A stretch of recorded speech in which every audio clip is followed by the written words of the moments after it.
देखो बेटा, थर्मोडायनामिक्स एक बहुत ही इंपॉर्टेंट चैप्टर है, विशेषकर नीट हो या जेई हो, दोनों के लिए। यहाँ पे हम लोग नीट की एनालिसिस कर रहे हैं। आप देख लीजिए कि थर्मोडायनामिक्स में सबसे पहले आपको चेंज इन इंटरनल एनर्जी निकालना आना चाहिए। ये बराबर होता है N C B by D T.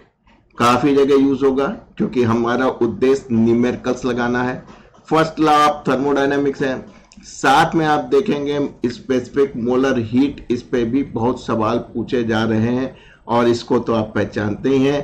Thermo Carnot engine की इफिशियंसी 1-T2/T1। और साथ में आप जानते हैं कि अगर आपके पास कोई सॉलिड बॉडी है उसमें हीट में चेंज करते हैं तो ms डेल्टा टी होता है। और इस तरीके से यही आपका गैसेस में जो स्पेसिफिक हीट है वो स्पेसिफिक मोलर हीट हो जाती है। साइक्लिक प्रोसेस थर्मोडायनामिक्स में सबसे इंपॉर्टेंट होती है। आइए इन चीजों के बारे में थोड़ा सा आउटलुक हो गया, आगे चलते हैं। हम लोग का उद्देश्य सवाल लगाना है, ऐसे छोटे छोटे सवाल जो आपके एग्जाम में पूछे जाते हैं, इंपॉर्टेंट होते हैं। थ्योरी तो आप बहुत पढ़ते रहते हैं, हम भी पढ़ाते रहते हैं, लेकिन जो क्वेश्चंस हैं बेटा ये बड़े इंपॉर्टेंट होते हैं, इनको समझना बहुत जरूरी होता है ताकि आप आगे अच्छा से अच्छा काम कर लें। काफी बड़ा हमको कलेक्शन दिखाई दे रहा है थर्मोडायनामिक्स में, तो बगैर समय जाया किए हुए चलते हैं बेटा पहले सवाल के पास। आराम आराम पढ़ाएंगे, कोई दिक्कत की बात नहीं, अभी इम्तिहान में बहुत समय है। रीनीट हो जाए तो बात दूसरी है। कह रहे एक सैंपल है जो कि 0.1 ग्राम का है, वाटर है और 100 डिग्री सेंटीग्रेड पे है और नॉर्मल प्रेशर पे है, यानी P1 एटमॉस्फेरिक पे है, वैल्यू भी दे रखी है। कह रहे हैं it's required 54 calorie of heat energy to convert steam of 100 degree centigrade. खुद भी 100 डिग्री पे है पानी और स्टीम बनना चाहते हैं वो भी 100 डिग्री का, यानी चेंज ऑफ स्टेट करना चाह रहे हैं। और इसके लिए कह रहे हैं भाई हमको ज्यादा नहीं 54 कैलोरी दे देना, हम जो है गर्म पानी जो है बॉइलिंग पॉइंट पे पहुंच गए, हम भाप बन के उड़ जाएंगे। If the volume of steam produce is 167.1 cc यानी क्यूबिक सेंटीमीटर, तो change in internal energy of the sample बतानी है। तो आपको कुछ नहीं करना है, फर्स्ट लॉ ऑफ थर्मोडायनामिक्स लगाना है कि जो भी आप हीट देंगे उससे दो चेंज होगा, एक तो उसके इंटरनल एनर्जी में चेंज होगा और वर्क डन होगा। आप अच्छी तरह जानते हैं कि चेंज इन इंटरनल एनर्जी निकालना है, वर्क डन किसके और होगा, पीडीबी के, बस काम बन गया। क्यू तो आपको दिया ही गया, कितना दिया गया, 54 यानी 54 कैलोरी दिया गया है, तो बेटा इसको जूल में कन्वर्ट कर लो। देखिए आंसर भी आपका जूल में आ रहा है, किससे कर लेंगे, 4.2 से गुणा कर लीजिए। डेल्टा यू निकालना, पीडीवी निकाल लीजिए, बड़े आराम से निकाल सकते हैं आप। क्या लगे sir, delta U plus P V2 minus V1। P कितना दिया बेटा, 1 एटमॉस्फेरिक यानी कि नॉर्मल इंटू 5। अब बात करते हैं प्रेशर की। प्रेशर कितना हो रहा है कि साहब 1 ग्राम वाटर था और उसका वॉल्यूम आपको निकालना पड़ेगा। जब स्टीम बन रही है तो उसका आपको वॉल्यूम दिया है 167.1 सीसी सेंटीमीटर क्यूब। 1 सेंटीमीटर होता है 0.2, याद आया, 0.2 मीटर, और क्यूब है तो 0.2 को 3 से गुणा कर दिए यानी 0.6 मीटर क्यूब बन जाएगा। एमकेएस में लाना है ना, इसलिए आपने सीसी को यहां लिख दें 1 सीसी इक्वल टू, ये था आपके पास सेंटीमीटर, इसका क्यूब, तो स्क्वायर ना कीजिएगा, मल्टीप्लाई कीजिएगा, ये होता है। तो याद रख लीजिए, बायोलॉजी वाले हैं, थोड़ा सा मैथमेटिक्स में हाथ तंग है, तो इतना तो याद रख लीजिए, 1 सीसी इक्वल टू 10⁻⁻⁶। क्या लगे सर V1 कितना होगा, क्या V1 हम कैलकुलेट करके आपको दिखा दे बेटा, थोड़ा सा रंग बदल दें। कहीं V1 आप ऐसे निकाल लीजिए, वॉल्यूम इक्वल टू मास बटे डेंसिटी। मास कितना है बेटा, 0.1 ग्राम है, इसको क्या बता लो, केजी बना लो। और डेंसिटी आप जानते हैं वाटर की कितनी होती है, 10⁻3। बस काम बन गया, 0.1 इंटू ऊपर ले जाओ 3 पहले से था तो -6 यूनिट आप जानते ही हैं, इसलिए आपको कोई दिक्कत की बात नहीं है। सॉल्व कर लीजिए, आंसर आ गया। इसका गुणा कर लीजिए तो हो गया ये 26.8 डेल्टा यू 1.013, ये हो गया 5.1 गायब करा तो 167 माइनस 6 और सॉल्व कर लीजिए। 226.8 मेरे पास कैलकुलेटर था, कैलकुलेटर से मैंने इसको सॉल्व कर लिया। जब इसको करेंगे तो आपका एक कम और हो जाएगा और ये हो जाएगा 16.9। am I right? अरे भाई 1667 है, एक से थोड़ा ज्यादा है, 169 हो जाएगा। 5 से 5 गए, एक बचा, वो इधर आ जाता है। But change in internal energy निकाल लीजिए, 226.8 माइनस इतना, ठीक, ये लगभग 18, 9 दूनी 18 आ जाएगा। am I right? पॉइंट यहाँ पे क्या बचा, यहाँ पे आपका क्या था, 6 था ना, हाँ ये आपका 6 है, वही लगभग मान लिया है। बल्कि आप 0 ले लेते तो और हो जाएगा, ये 0 हो जाता, am I right? तो एक कम हो गया है, 5 है, 9 हो गया, अब बचा 1, 0 हो गया 2, यानी 209.8, हाँ वही है आपका करीब 208.7 जूल। क्यों? इन्होंने 4.2 की जगह 4.18 ले लिया है, जिसकी वजह से आपको थोड़ा सा अंतर नजर आ रहा है। लेकिन एग्जाम में इतना आपके पास समय नहीं रहता है दोस्तों, यही गुणा और भाग घटाना ही आपके लिए सरदर्द हो जाता है। इसलिए थोड़ा बहुत जो छोटा मोटा है 0.01 का एरर अगर कोई आ रहा है तो उसमें कोई फर्क नहीं पड़ता।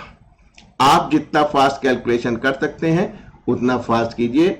आप देख रहे हैं जिस तरीके का रायता 2024 में नीट में फैला है, आने वाले समय में ये जान लीजिए कि क्वेश्चन ऐसे ही और कठिन आएंगे, ताकि फिर से 67 टॉपर ना पैदा हो सके। आइए दोस्त चलते हैं अगले सवाल के पास। अगला सवाल भी बहुत अच्छा है। am I right? मेरा कर्सर कहाँ गया भाई, मेरी आंखें कमजोर हो गई हैं, कर्सर हमारा गायब हो रहा है, कहीं फंस गया है, इसको थोड़ा सा हम ठीक कर लें। अब चलो जाओ, अब चल गया। क्या कह रहे हैं बेटा, a system is taken from the state A, state A दिखाई दी, बिल्कुल दिखाई दी। क्या लगे स्टेट सी तक ले जाना है, 2 पाथ दिख रहे हैं, एक आपका दिख रहा है ए सी डी, थोड़ा सा रंग बदल ले तो आपको अच्छी तरह दिखने लगेगा। ए डी सी दिख रहा है और ए बी सी 2 पाथ में लिए जा रहा है। बेटा घबराना नहीं, थर्मोडायनेमिक्स में सवाल ऐसे ही होते हैं। The internal energy at point A, ये देखिए ए है, इंटरनल एनर्जी आपकी 10 जूल की है। तो आपने कहा सर इंटरनल एनर्जी जो है ए पॉइंट पे 10 जूल की है। Along the path A D C दिख रहा है बेटा, the amount of heat absorb dQ1 is equal to 50 joule. यानी आप ए डी सी से जाएंगे तो इतनी हीट एब्जॉर्ब करनी पड़ेगी और जो वर्क डन होगा वो आपका 20 जूल होगा। अब इस इंफॉर्मेशन से आप क्या पता लगा सकते हैं, इस वाली से आप पता लगा सकते हैं कि जो मसला ए डी सी का चल रहा है, यहां से लेके ए से जब सी जाएंगे तो चेंज इन इंटरनल एनर्जी मिल जाएगी और उसी से आपको फायदा भी होगा आगे आने वाले पार्ट में। तो आप एक काम कीजिए कि सबसे पहले चेंज इन इंटरनल एनर्जी निकाल लीजिए। फर्स्ट लॉ ऑफ थर्मोडायनामिक्स आपने लगा दिया, dW, ये कितना था बेटा, 50 जूल था। चेंज इन इंटरनल एनर्जी निकालना था, वर्क डन आपने 20 जूल का किया, दिख रहा है बेटा। ऐसे सूरत हाल में आपने कहा कि सर जो हमारा चेंज इन एनर्जी है वो 30 जूल की हो गई है, राइट। बस अब क्या करना है कि whereas the path A B C दिख रहा है बेटा, नीचे वाला ए बी सी, नीचे वाला अच्छी तरह देखो, ABC में हीट एब्जॉर्ब कितनी हो रही है, तो आपने कहा सर हीट इसमें एब्जॉर्ब हो रही है 36 जूल की। अमाउंट ऑफ वर्क डन निकालना है, तो आपने कहा बहुत अच्छा है, फिर से फर्स्ट लॉ ऑफ थर्मोडायनेमिक्स लगा दीजिए। क्यों? आपने कहा कि ये जो चेंज इन इंटरनल एनर्जी है वो स्टेट फंक्शन है, वो पोजीशन पे डिपेंड करता है, वो पोजीशन पे डिपेंड करता है। चाहे आप ADC जाए बेटा, चाहे ABC जाए, जो चेंज इन इंटरनल एनर्जी होगी A से C पहुंचने की, वो आपकी 30 जूल होगी। बस काम बन गया। ये है 36 जूल, इंटरनल एनर्जी 30 जूल की है, तो वर्क डन कितना होगा, यानी DW is equal to 36 minus 30 बराबर 6 जूल, यानी fourth is the correct answer. तो इसमें सारा कंसेप्ट किसका था बेटा? सारा कंसेप्ट इसका था कि जो चेंज इन इंटरनल एनर्जी है A से C पॉइंट पहुंचने पे, चाहे हम A से ADB से पहुंचे, चाहे ABC से पहुंचे, वो सेम होगा। क्यों? Internal energy is a state function जो कि फाइनल और इनिशियल पोजीशन पे डिपेंड करती है, पाथ पे नहीं डिपेंड करती है। चाहे किसी पाथ से जाए, ADC पे जाए या ABC से जाए, कोई भी पाथ करेंगे पोजीशन तो वही रहेगी। ठीक, चले बेटा आगे। चीजें आसान है, समझ लीजिए, काम बन जाएगा। इस फिगर में आपको क्या दिख रहा है बेटा? अब ये इससे बड़ा तो बन नहीं सकता, लेकिन फिर भी आपको दिख रहा होगा P वर्सेस B ग्राफ है। एक आपको सर्किल दिख रहा होगा, इधर आपको R1 दिख रहा है y एक्सिस पे जो डायमीटर है, एक डायमीटर आपको दिख रहा होगा बेटा जो वर्टिकल डायमीटर है, वो आपको R2 दिख रहा है P के उसमें। y एक्सिस में P है, x एक्सिस में B है, PV ग्राफ है। एक सर्किल दिख रहा है जिसमें कि जिसके जो डायमीटर है, x एक्सिस का डायमीटर R1 दिख रहा है और y एक्सिस का R2 दिख रहा है। करना क्या है? कहने लगे भाई साइक्लिक प्रोसेस है, बहुत अच्छी बात है। साइक्लिक प्रोसेस होगी तो work done by the gas किसके बराबर हो गया? आपने कहा सर ये तो बहुत अच्छा हो गया, एरिया अंडर कर्व हो गया, एरिया अंडर कर्व हो गया। ठीक, कह लगे ये एरिया किसका दिख रहा है? कहीं सर सर्किल दिख रहा है, यानी पाई आर स्क्वायर दिख रहा है। तो आपने कहा बहुत अच्छी बात है। आर कितना है? कहने लगे आर स्क्वायर है, यानी एक आर आपका हॉरिजेंटल ले लीजिए, एक आपका वर्टिकल ले लीजिए, एवरेजिंग आ जाएगा। आर बराबर क्या होता है? डायमीटर का आधा, यानी डेल्टा पी जो चेंज हो रहा है आपका उसका आधा ले लीजिए, वॉल्यूम में जो चेंज हो रहा है उसका आधा ले लीजिए। बस काम बन गया आपका।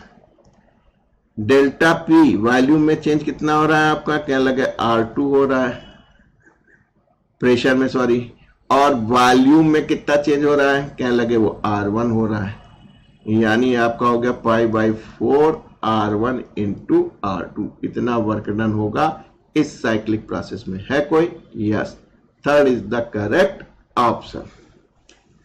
तो दोस्तों आप देख रहे हैं चीजें आसान हैं, कोई कठिन नहीं है। थोड़ा सा आप दिमाग लगा लेंगे तो आपका काम बन जाएगा।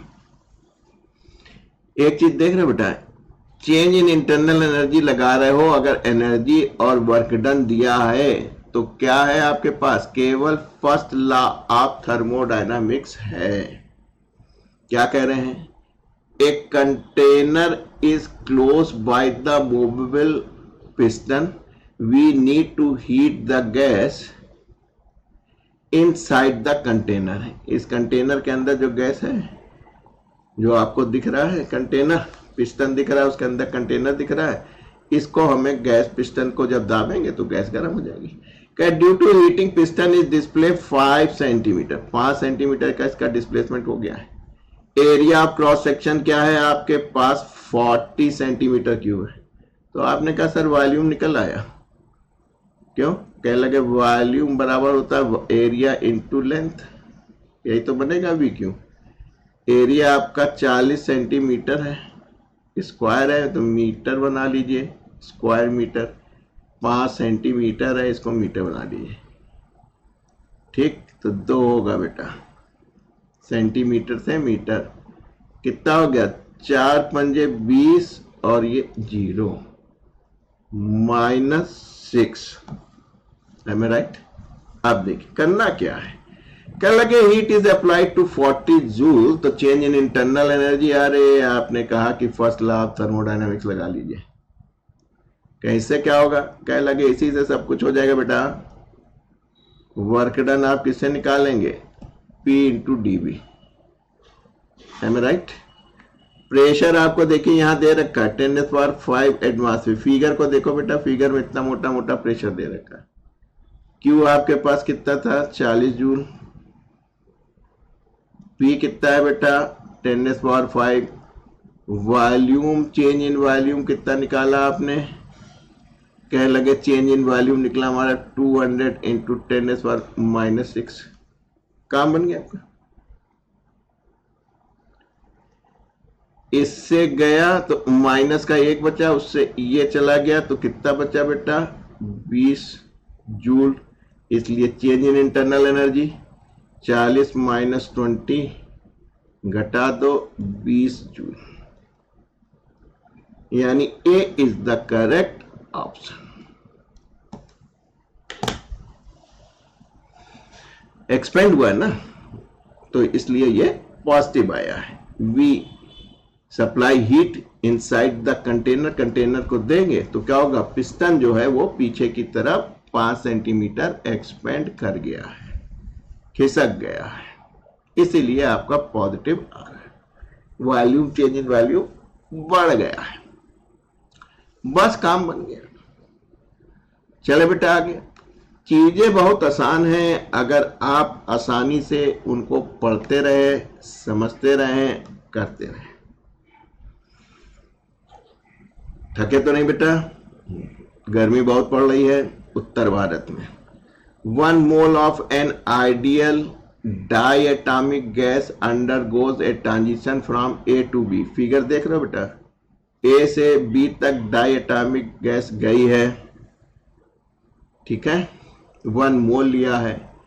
बताना क्या है, change in internal energy during this transition. अरे आपने कहा भाई साहब, जब आपने हमको ना ही हीट बताई है, ना ही वर्क डन का संकेत दिया है, तो पहला फार्मूला लगेगा change in internal energy NCB/dt।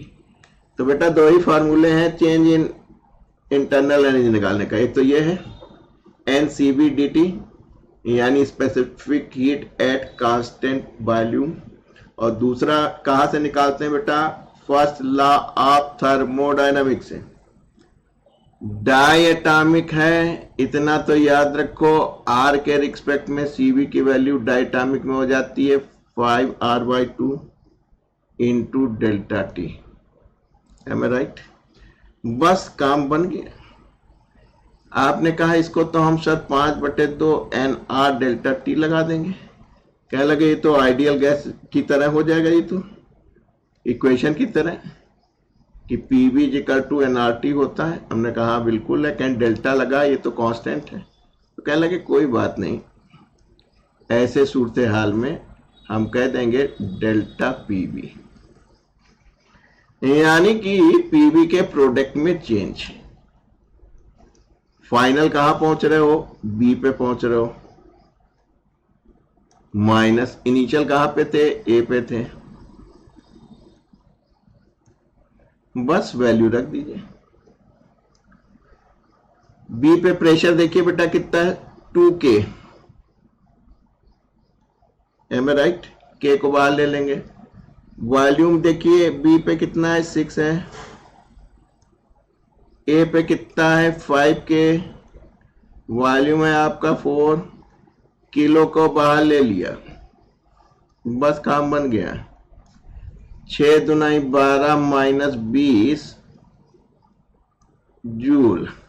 M I right? 10⁵ में, तो इसको गुणा कर लीजिए, तो आपने कहा change in is equal to 5/2 - 8, 3 joule, 3 चौक 2 चौक 8 -20। इसको क्या लिख सकते हो, किलो जूल। तो आपका fourth is the correct option. तो दोस्तों, पढ़ाने को तो हम बहुत सारे सवाल कराते हैं, कोई दिक्कत नहीं, कराते भी रहेंगे, लेकिन आप सीखते चलिए। थ्योरी पढ़ने से न्यूमेरिकल नहीं आएंगे, न्यूमेरिकल लगाएंगे तो थ्योरी क्लियर हो जाएगी। क्योंकि आपको दो चीज कंसेप्ट क्लियर हो रहे हैं कि यार change in internal energy thermodynamics में बहुत इंपॉर्टेंट है, और वो दो तरीके से निकाली जा रही है। एक तो एनसीवी डेल्टा टी, और दूसरा आप देख रहे हैं फर्स्ट लॉ ऑफ थर्मोडायनामिक्स से देखिए चेंज इन इंटरनल एनर्जी निकाली आपने। वर्क डन भी आपको बहुत है, यहाँ पे भी आपको चेंज इन इंटरनल एनर्जी का एक बहुत सुंदर सा कंसेप्ट मिला कि स्टेट फंक्शन है, इनिशियल और फाइनल बराबर होती, बाकी इससे कोई मतलब नहीं है। Am I right? Question number 1 नहीं पा रहे हो? अरे भाई नाराज ना हो, बड़ी जल्दी नाराज हो जाते हैं। इसमें तो सिंपल कैलकुलेशन था, आपको इंटरनल एनर्जी निकालनी थी फर्स्ट लॉ ऑफ थर्मोडायनामिक्स से, बस वर्क डन निकालना आपके लिए थोड़ा सा कैलकुलेशन था। तो दोस्तों, अपनी बाणी को देता हूं यहाँ पे विराम, या चले एक सवाल और लगवा दें? चलिए लगवा देता हूं, कोई ऐसी बात नहीं, आप बस खुश रहिए, प्रसन्न रहिए, हमारा क्या, हम तो करते रहेंगे। मेरा रोज का काम है सुबह शाम दोपहर, इसके अलावा मुझको कुछ आता भी नहीं है। For a process relationship between temperature and volume T V Q is constant. Oh, if A monoatomic gas is follow the process, इसको फॉलो कर रही है, तो find the molar specific heat. जब भी मोलर कहा जाता है वो कांस्टेंट प्रेशर पे ही निकाली जाती है।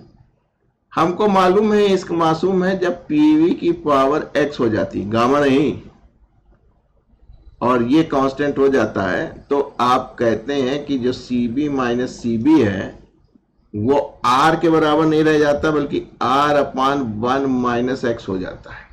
मेयर फार्मूला बदल जाता है जब ये स्पेसिफिक हीट नहीं होती, स्पेसिफिक हीट नहीं होती, गामा नहीं होता। जब ये गामा नहीं होता है तो उस समय CB minus CB equal to R 1 minus X. तो पहले ये एक्स निकाल ले वॉल्यूम के ऊपर जो लगा हुआ है, मेरा काम बन जाए।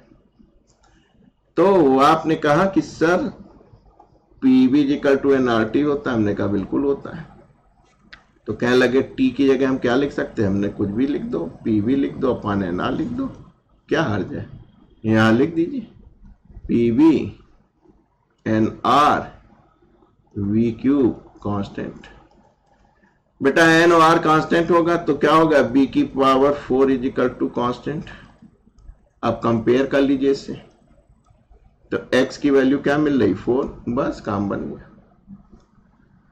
एक चीज आप और देख लीजिए, सीबी की वैल्यू क्या, कि सीबी को निकालते कैसे हैं? थोड़ा सा इंक बदल के सिखा दें आपको, इंक बदल ले, व्हाइट कर ले। CB minus CB equal to R होता है मेयर्स फार्मूला। इसको बेटा सीबी से भाग कर दो, ज्यादा नहीं बताऊंगा, केवल एक बार बताऊंगा, यूज करूंगा।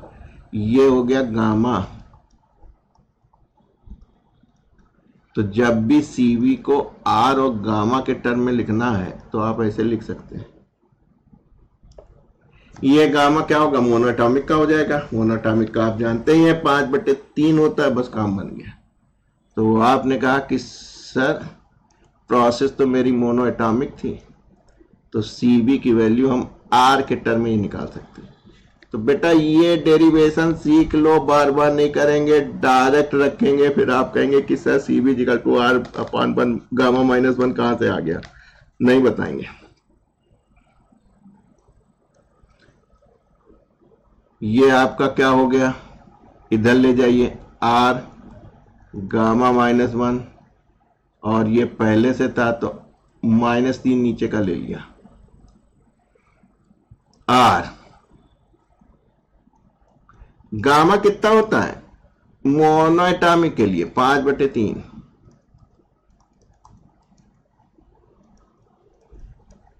ठीक, तो ये कितना हो जाएगा? ये 3 यहां आ गया, ऊपर चला गया, तो ये हो गया 3 ऊपर चला गया, यहां पे 5 में से 3 गया 2, थोड़ा सा इंक बदल ले बेटा। अब इतना तो सॉल्व कर लोगे। 6 एलसीएम ले लो। यहां पे क्या हो जाएगा, 3 त्रिका 9 माइनस यहां पे 2 यानी कि 7 हो जाएगा, नीचे 6 हो जाएगा। तो CB equal to 7R/6 first is the correct answer. तो बेटा चीजें आसान है, कोई ऐसी बात नहीं है। आपको थोड़ा सा लग रहा होगा कि डिफिकल्टी लेवल बढ़ रहा है, लेकिन ऐसा कोई बात नहीं है। थोड़ा सा आप प्रैक्टिस करेंगे, काम करेंगे तो आप करते चले जाएंगे, कोई ऐसी बात नहीं है। आराम से देखिए, कोई ऐसी बात नहीं। इस डेरिवेशन को करके रख लीजिए। इसको हम लोग बेटा बहुत यूज करेंगे। CB की जगह R के फॉर्म में R/γ-1 जब करना होगा, राइट, तब हम इसको कर लेंगे। चले आगे बेटा। 2 सवाल और हैं अच्छे वाले, इनको भी कर लिया जाए, खेल खत्म किया जाए। ओखली में सर दिया तो मूसलों का क्या गिनना। आने तो सवालों को देखते हैं कितनी दम है सवाल में। क्या कह रहे हैं, कह रहे हैं in thermodynamics process on a ideal diatomic gas. ध्यान रखिएगा, मोनोडायटोमिक सब गामा आमा निकालने का काम आती, CP या CB। याद कर लीजिए कि मोनोएटॉमिक में CP की वैल्यू कितनी होती है, CB की वैल्यू कितनी होती है, गामा की वैल्यू कितनी होती है। डायटोमिक में याद कर लीजिए, पॉलीएटॉमिक में भी कर लीजिए, यानी ट्राइएटॉमिक में कर लीजिए, बिल्कुल रटा होना चाहिए। Work done by the gas is equal to N meter time of supply of heat. ओ, और बताना क्या है, मोरल स्पेसिफिक हीट यानी CB बतानी है। और कैसी गैस है, डायटोमिक गैस है। चलिए भाई साहब, आपने कहा CB को हम निकाल लेंगे क्योंकि Q is equal to N CB delta T से निकालेंगे। और एक काम करते हैं, क्या, इस Q की वैल्यू को हम यहां से निकाल लेते हैं फर्स्ट लॉ ऑफ थर्मोडायनेमिक्स से, उसको रख देंगे, CB आ जाएगा। आइए, फर्स्ट लॉ ऑफ थर्मोडायनेमिक्स क्या कह रहा है कि जो भी हीट देंगे उससे जो है इंटरनल एनर्जी में चेंज होगा और वर्क डन होगा। कहने लगे वर्क डन तो n टाइम Q है, लिख दें बेटा, नहीं तो बच्चे कहेंगे कि साहब नीटा टाइम Q है। आप बड़ी जल्दी मचा देते हैं, हम लोग की गणित कमजोर है। इसको आपने देखा कि NCV डेल्टा T लिख सकते हो। अभी अभी पिछले में CB की वैल्यू निकाली थी हमने, R-γ-1, याद आया। इसलिए Q is equal to 1 minus eta, ये हो गया N, और अभी अभी सिखाया है, डिराइव किया है, R-γ-1। बिगनर हो एक बार फिर से दिखा दे ये वाला डेरिवेशन, ठीक, बहुत यूज करेंगे। गामा की वैल्यू तो याद रहते ही रहोगे, किसमें अब क्या रहे, डायटोमिक में 7/2 हो जाएगी। इसलिए Q is equal to N R delta T हो जाएगा। 1 माइनस ईटा तो रहेगा, गामा कितना हो जाएगा बेटा, 7/5 माइनस 1। क्यों, डायटोमिक है तो 5 गया तो ये 2 हो गया, और ये ऊपर चला गया तो ये हो गया 5, जो एलसीएम था ऊपर चला गया, नीचे 7 में से 5 गया, 2 बचा। N R delta T 1 minus eta. बस काम बन गया दोस्त आपका, सवाल हल, क्वेश्चन आपका सॉल्व हो गया। Q की वैल्यू रख दीजिए 5/2 N R delta T upon 1 minus eta N CB delta T। N से एन उड़ा लीजिए, डेल्टा T से डेल्टा T उठा लीजिए, तो आपको मिल गया CP equal to 5R upon 2 1 minus eta है कोई। तो चीजें कितनी आसान है, ये बेटा आपको मालूम था, ये आपको मालूम है फर्स्ट लॉ थर्मोडायनामिक्स से, वहां से क्यू की वैल्यू उठाई, यहाँ पे रख दी, सीपी की वैल्यू निकाल ली। देखो कितना इमरती की तरह आसान था। चीजें बहुत आसान है, आप करते चले जाइए, बढ़ते चले जाइए और जान लीजिए 2025 में ऐसे ही सवाल मिलेंगे, बहुत तगड़े तगड़े तगड़े तगड़े, क्योंकि अब की बार देखेगा 720 नंबर लाने में छींके आ जाएंगी। तो इसलिए बेटा अब अच्छी क्वालिटी वाले सवाल अब आप लगाना शुरू कर दीजिए। तो कहां मिलेंगे सब? यहां मिलेंगे फिजिक्स फंडा भाई आलोक सोती पे। लगाइए सवाल, बहुत अच्छा है। क्या कह रहे हैं? कह रहे हैं एक mono atomic ideal gas is heated at constant volume until A pressure become W. देखिए भाई साहब, पहली बार में इन्होंने कांस्टेंट क्या रखा है, वॉल्यूम, और प्रेशर क्या कर दिया, डबल कर दिया। And it is again heated at constant pressure until volume double हुआ है। पहली बार प्रेशर डबल हुआ है और दूसरी बार वॉल्यूम डबल किया है, कांस्टेंट प्रेशर पे लिया है दूसरी बार, पहली बार कांस्टेंट वॉल्यूम पे लिया है। Find the molar specific heat for whole process. तो दो प्रोसेस हुई हैं, उन प्रोसेस को निकाल के जोड़ लेंगे, बस काम बन जाएगा। मोलर की बात की है तो सीपी की बात करेंगे।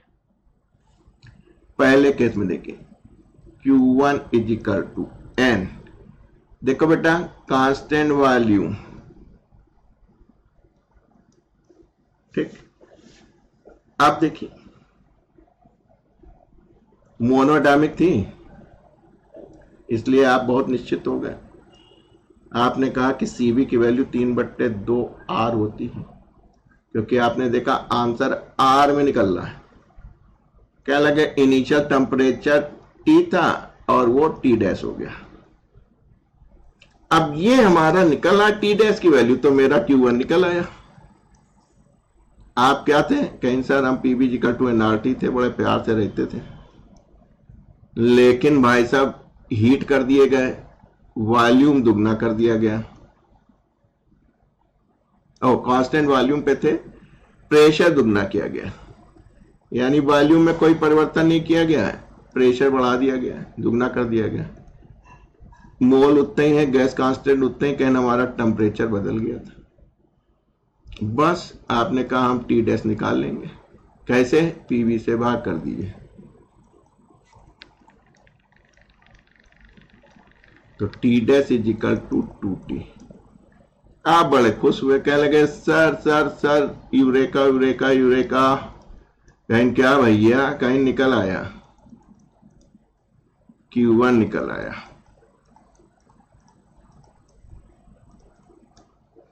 कह लगे ठीक भाई साहब Q2 भी तो निकालिए, फिर उसके बाद जोड़ेंगे, फिर वहां से निकलेगा।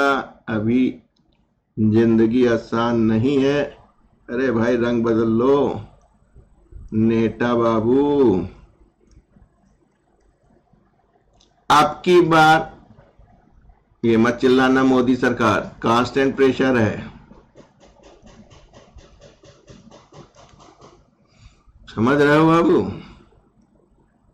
बहुत ज्यादा वन हो गया, इसकी जरूरत नहीं है।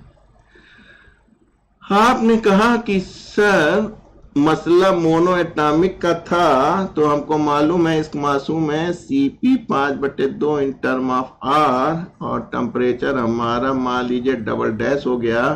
और कहां से, इसके बाद ही तो आपने प्रोसेस की थी। कहने लगे इस प्रोसेस में वॉल्यूम डबल हुआ है और प्रेशर कांस्टेंट है। प्रेशर को कांस्टेंट रखा, वॉल्यूम डबल किया, तो जब आप दूसरी प्रोसेस से बढ़े हैं तब प्रेशर आपका 2B हो गया था, वॉल्यूम आपका जो है डबल हो गया है, टेम्परेचर आपका T डैश हो गया।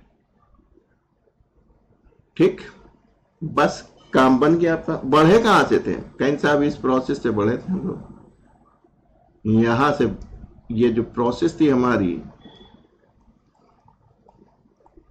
यहां से हम लोग आगे बढ़े थे, तो यहीं से डिवाइड कर दीजिए इसको उठा के।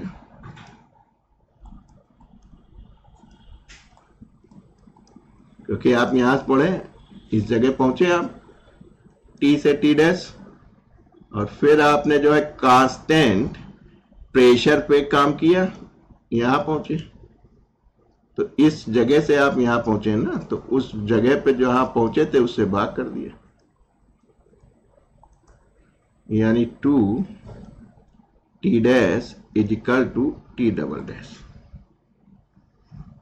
ठीक, काम बन गया आपका। आपने कहा कि हमारा काम बन गया, 4 में से 2 गए, बचे 2, और T dash is equal to इतना हो गया।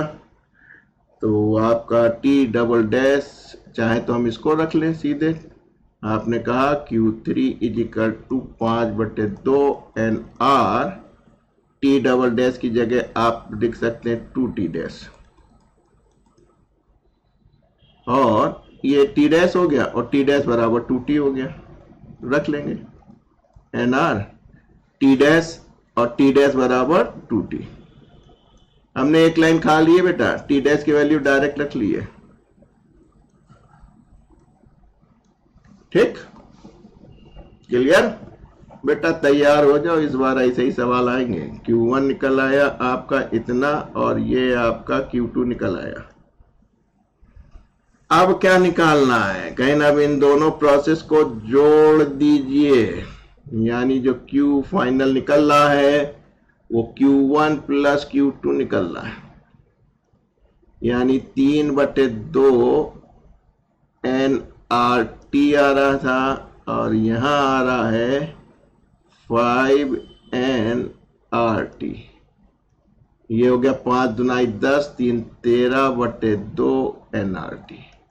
अब इनकी बात सुन लीजिए, कहीं आप कितना है, कह लगे हम तो भाई साहब इतना थे, तो कहने लगे अच्छा सबसे पहले जो है आप n से n उड़ा लीजिए।